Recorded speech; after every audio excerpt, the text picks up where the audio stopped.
હવે આગળ વાત કરીએ સુરતની સુમુલ ડેરી કે જેની ચૂંટણી મુલતવી રાખવામાં આવી છે। આગામી દિવસોમાં સુરત સુમુલમાં જે પ્રમુખ અને ઉપપ્રમુખની વરણી થવાની હતી તેને મુલતવી રાખવામાં આવી છે। ભાજપના નેતાઓમાં વિખવાદ સર્જાતા વરણી હાલ મુલતવી રહી છે। સહકારી વિભાગની મનમાનીથી ચૂંટણી ખોરવાયાનો પણ આક્ષેપ લગાવવામાં આવી રહ્યો છે। સુમુલના પૂર્વ ડિરેક્ટર જયેશભાઈ દેલાડે આ અંગે ચીમકી પણ ઉચ્ચારી છે।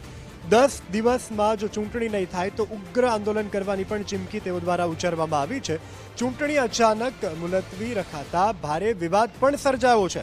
વહીવટદાર શાસનથી યોગ્ય ભાવ ન મળતા હોવાનો પણ આક્ષેપ છે। સુમુલ ડેરીની ચૂંટણીમાં 15 બેઠકો ભાજપે જીતી હતી। અહીં સ્પષ્ટ જે રીતનો આક્ષેપ કરવામાં આવી રહ્યો છે કે ભાજપના નેતાઓમાં જે વિખવાદ સર્જાયો છે તેને કારણે આ વરણી મુલતવી રહી છે।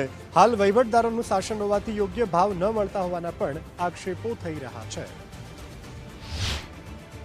સુમુલ ડેરીની આજે પ્રમુખ ઉપપ્રમુખની ચૂંટણી હતી।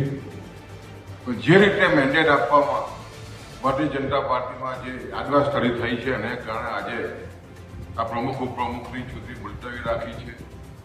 આ પશુપાલકોનું ભારે અપમાન છે।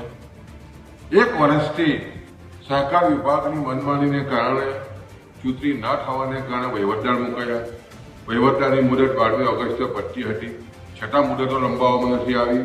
17મી જુલાઈએ ચૂંટણીના પરિણામ આવ્યા। આજે 1 મહિનો થઈ ગયો।